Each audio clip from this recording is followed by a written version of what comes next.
What's going on, people? We are Tottenham TV, back here for some more unpopular opinions. And obviously we love this series, and so do you guys out there. So we thought we would give you one more episode of the Unpopular Opinion series. And you know what? Let's just get straight into it. And the first one is from Dilmith Sanuka. And he says, unpopular opinion, Bergwijn is a better player than Lucas Moura.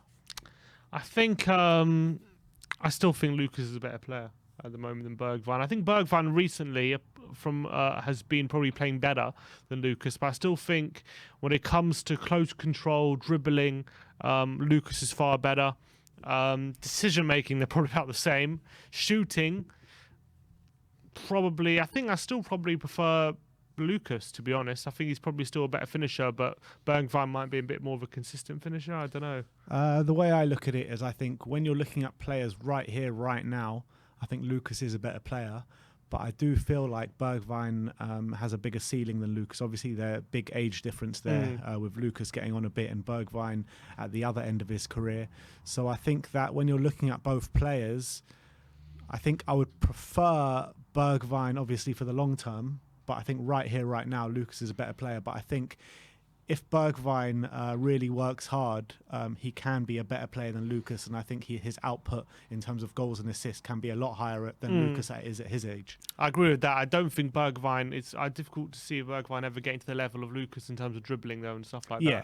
But to be fair to Bergwijn, his dribbling isn't too bad. It's not bad, but Lucas is elite at that. So I don't think we'll ever get to that level. But I agree, his goal output definitely has potential to be a lot higher than Lucas.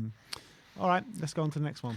From Andrew Bishop, it says, I'm going to get smoked for this. Oh, boy, yes, you are. Whilst I think he's a great guy and a true one-club man and a wonderful ambassador, I do not think Ledley King is as good as many seem to claim.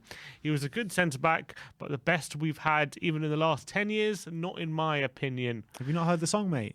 He's only got one knee. He's better than John Terry. Come on, the fact he was that good with one knee, man, you got to give him more credit than that. The fact that he was near the end of his career playing for England at a World Cup in 2010. I think he retired probably a couple of years after that.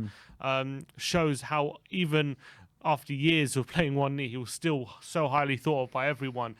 We didn't even force him to train. He's like, don't even train. Whenever you're fit, you come in and you'll play. And he was the best player on the park week in, week out. Just imagine he had two knees. If injuries hadn't hampered him, he would easily go down as, if he doesn't already, as one of the best Premier League centre-backs of all time. And it's only injuries that held him back from having that kind of status. He was exceptional. He wasn't just an amazing defender, but on the ball as well. Composure, passing ability, he could play in midfield. We saw that. And obviously, of late, we've had good defenders like Vertonghen and Alderweireld and come into the pie. But for sure, Ledley King, if he had two knees, for sure would be definitely better than them. Even with one knee, he's definitely in the conversation. And if not, you could make a good case that he is better than both of them.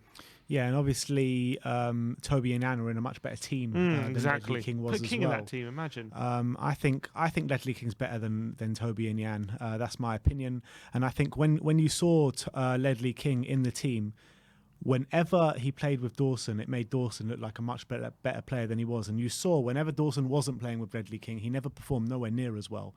And not only that, but you're looking at Thierry Henry and the comments he made. He said he was the hardest defender he ever played against. And Thierry Henry played at Arsenal in the massive games, getting to the Champions League final, playing against some of the best teams in the world. And he also played for France as well, playing some of the best teams in the world. So Thierry Henry played against some unbelievable defenders in his time, and he called Ledley King the hardest he's ever played against. So I think that's all you need to say, to be honest. Yeah, and I think Ledley was unbelievable. He was a freak of nature, Ledley King, let's be honest. So I think he was probably better than people remember. That's what I think. Andrew Bishop, you said you're going to get smoke for this, and that's exactly smoked. What you got. We'll bang the smoke. Let's move on from Nippon Jiu, saying we should play a back four against low block teams. I think... Yeah, I mean... I agree with that. I completely agree with that. I mean, it's quite evident how we struggle against low block teams, and we need more players up the pitch, and our chance creation is dramatically poor against these kind of teams. And I think that we definitely need to try something else than what we're doing. So I'm all for it, to be fair. Yeah, I mean, I know again games against Borough and Wolves, we did move from a back three to a back four. We instantly looked more creative and we looked a lot better. So maybe there is something to that, but maybe it's a case of if it isn't working, you've got to change it a lot quicker, because I feel like he changes it way too late to move to a back four when we're trying to break teams down like last 10 minutes or so. Give us he probably needs to change it. Apart from against Wolves, he obviously changed after 20 minutes, but already 2-0 down. So it's a different case. But I think for sure there should be more games we play a back four. We should be more malleable in that way, and so being so rigid to the three at the back. Agreed. Next one is from Jayesh Adwani. Says Dier is more important for us than Romero. Oh, sorry, I missed one. Anyway, it's all right. Yeah, no, I agree with that. I think Romero is a better player than Dier and has the much bigger ceiling than Dier. But in terms of the way our defence is lacking of leadership massively, Dier is the only one that can really do that. And you've seen when Dier was out, our defence looks lost. Yes, some could argue our defence still looks lost sometimes when Dier's still there. But he's the one that really offers that leadership in the middle. And I think we're much better with Dier than without Dier. Yeah, I think we've seen with the long stretch we had without Dier, we struggled a lot more than when we didn't have Romero, and that's just the truth. So I think I think the proof is in the pudding with that one. All right, let's go on to the next one from TJ saying, Lloris is overrated by us fans. The reason he doesn't get rated by rival fans is because he makes a comical error every other game. Come on, man. He doesn't make a comical error every other game. Get over yourself, man. Come on. He makes like 3 or 4 errors a season, I would say. He doesn't get rated by fans because they only see the errors that get from a lot of attention. That's all they see, and then they judge him on that. There are many players who rival fans have thought are rubbish, and then a few after then you see, and then they're actually very good players. I think I wouldn't worry about what rival fans are thinking. I'm confident enough in Lloris in a keeper that I think he's top class. But do you think he's overrated by some of the Spurs fans?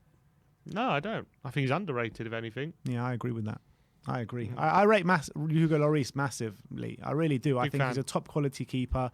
And how many times I have to say it, but I've said it on so many occasions that there's no keeper that we can realistically get that's going to be better than him. So, and France have had some very good keepers over the years. Yeah, Lloris has been number one there for so long now, ever since 2008, I think.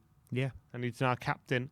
Look, if Lloris was bad, they would have no problem dropping him. Yeah. France, so they wouldn't think twice about it, but they know how good he is, and it's not just that, but he's a leader in the squad as well. Obviously, captain for club and country. A lot of us questioned his leadership, and then we really saw it on the documentary, Amazon documentary, come through. And I think after that, people kind of said, "All right, maybe he is a good leader." All right. Next one is from Nathan Davis. Big up, Nathan. And he says, 5th place finish wouldn't be a bad season. I actually go to the next one as well because it's linked. And Aaron Norton says, we're a mid-table team and are actually overachieving. So there's two similar ones. 5th place wouldn't be a bad season. I think... I agree. It won't. I think at the beginning of the season under Nuno, we would have taken 5th place. I think that it's not going to be a bad season, but it's not going to be a good season. It's going to be somewhere in the middle. You know what I mean? Because I think the squad that we have now... I think it's par, yeah. Probably par. Maybe. I even think, 5th and 6th, around that mark. But I think that when you're looking at the squad, when you're looking at the other team's squads, when you're looking at the emergence of Arsenal and stuff like that as well, we have no God-given right to be in this 4th spot, nowhere near. So I don't think 5th would be a bad season, but I just don't think it would be a good season. Yeah, it's probably now. Yeah, it's an average season. I think in league terms, I think it's still. I think 5th with how we've done in the cups, it probably is a bad season. I think if you got one of the good cup runs, get to the semi-final of the FA Cup or final or something, and in Europe, or I know we got to the semi-finals of the Carabao, but we limped out to Chelsea quite badly. I think we've got to say 5th with how we've done in the cups is probably very average. I wouldn't. It's like. It's very average. I wouldn't say it's bad, but it's not good. It's not positive. In terms of Aaron Norton's comment saying we're a mid-table team and actually overachieving, it's I don't know, man. When you're looking at the Spurs' squad, right, the starting 11, our strongest starting 11, let's say Lloris in goal, he's definitely a top 6 player. Our centre-backs, Dier, Romero and Davis. I mean, Davis probably doesn't get into any teams in the top 6. Dier, does he get into any teams in the top 6? Probably not. Probably not. I think Romero probably does. Romero probably. Right wing backs, none of our right wing backs get in the top 6 side. Left wing backs, it's questionable. Left wing backs. Reguilon, could Reguilon get into a top 6 team? I think Reguilon is one of those players, if you put him in like Liverpool or City, probably looks a lot better. Yeah. But who are their left backs? So you got Luke Shaw, you got Robertson, Cancelo, you got Robertson. Yeah, he's probably not getting in any of them, are they? No. Tierney, probably not that one either. Central midfielders, Højbjerg, Bentancur, do they get into any top 6 sides? Probably not. Harry Kane and Son, obviously, and Kulusevski, maybe. Kulusevski doesn't get into Liverpool or City. No. Or does he get into United? Maybe United, because he might be better than Rashford at the moment. But. Yeah. Still, Rashford doesn't even get into that team. So maybe we are a mid-table side. Yeah, at the moment. Maybe, but I mean, he might have a point. And obviously, Mourinho got sacked when we were in 6th place, I think. Yeah. And we haven't got any better than that, have we? And maybe he did overachieve. But yeah, maybe we are overachieving at the moment in terms of what we've got, because at the moment we are relying on a lot of average players to overperform. That's the truth. And Conte, for a time, was getting them to overperform, but again, maybe we're struggling to find that consistency. And by the way, that's just our starting 11. Never mind the bloody subs. Oh, forget the subs. Yeah, subs are another case. Anyway, next one is from Astan. I can't pronounce that. It says, our front three of Kane, Son and Kulu is only worse than Liverpool's front three. Son, Kane and Kulu. I think it's probably better than Chelsea's. Is it better than City's? But I guess City is not individual. It's just the team, isn't it? It's like they got Grealish, Foden, Mahrez, Sterling, Jesus. But if City have these 3 players, they're getting a lot of minutes, aren't they? Yeah. I think Kane would probably start most games, and then Son would probably be in the rotation. Yeah, and so would Kulu, I reckon. Kulu. I don't think Kulu would be like Ferran Torres, I think. A one for the future where they're bidding, like bringing in. Yeah, like I don't think he would be starting a lot of games. I think that, you got Mahrez there. You got a lot. Like, I think Kulu would be maybe seen as like the long-term Mahrez replacement kind of thing. Is it better than United's Ronaldo, Sancho, and I guess Rashford or Bruno or Elanga? Probably say it's better than that. Is it better than Arsenal's? You probably say yes, even though they're playing well. You probably want those players. So maybe there's a case for it. Maybe there is a case for that, actually. So our front three is best to anyone apart from Liverpool's, but the rest of the team can't even get in the top 6. Yeah, definitely. That's probably about right, to be honest. Yeah.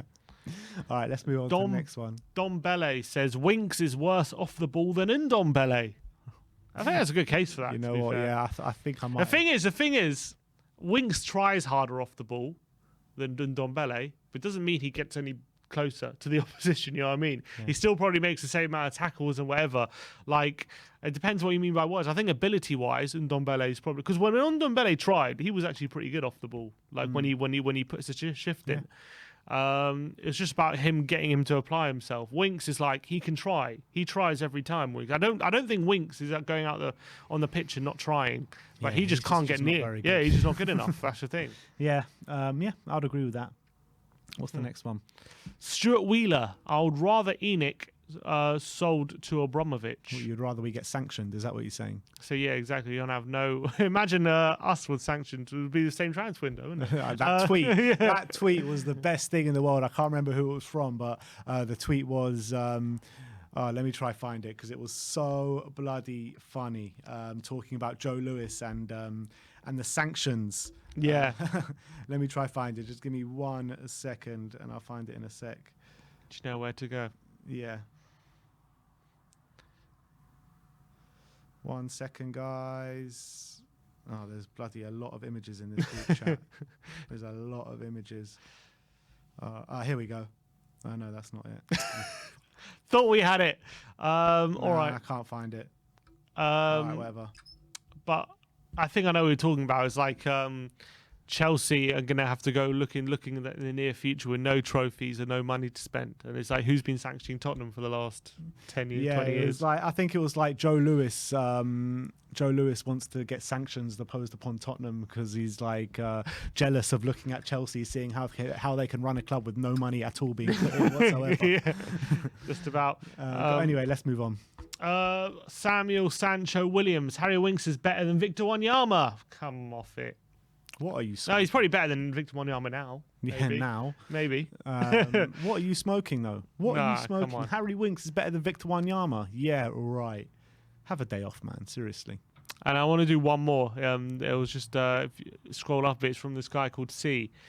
It says, "Can't Smile Without You is not a good club anthem, and only the older generation of fan enjoy it when it's being played inside the stadium."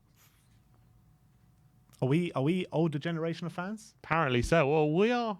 You know, I'm nearly getting there to 30. Maybe we are older. I guess people when you're a teen in your 20s, they look old. 30. Nah, but I completely disagree with that. I mean, we were on a coach up to Man City a few weeks ago, and there were a lot of guys there that were like 23 or below, and they were loving "Can't Smile Without You." Yeah, what's not to love? It's a great tune. It's a great tune. It resonates with the Spurs fan base. I think it's good if they can get the whole crowd singing. I think they should play it before all the home games. I agree. I think get the whole crowd singing. I always thought like that song never got sung or played enough because it absolutely it speaks to you, doesn't it? Because the lyrics are like literally what you feel like watching Spurs sometimes. And so. what Liverpool sing "You Never Walk Alone"? That's like a slow song. Why can't we have a song like that? We like our slow songs are the best. Yeah, that's when we're our best. So I think that's definitely something we should be going even more. I don't know why it's not good. What's not good about it? To be honest, they play "Glory, Glory Tottenham" after we win. They should probably play "Can't Smile Without You" when we lose. Yeah. Oh, maybe. Probably. But anyway, I think that draws a close to the episode today. Some really good opinions. We agreed with quite a lot of them today, apart from that Ledley King one and the Victor Wanyama one. I think the rest of them we agreed with. Solid opinions. Let me know your thoughts on all the unpopular opinions today in the comments section below. Like, subscribe and comment. And as always, come on you Spurs.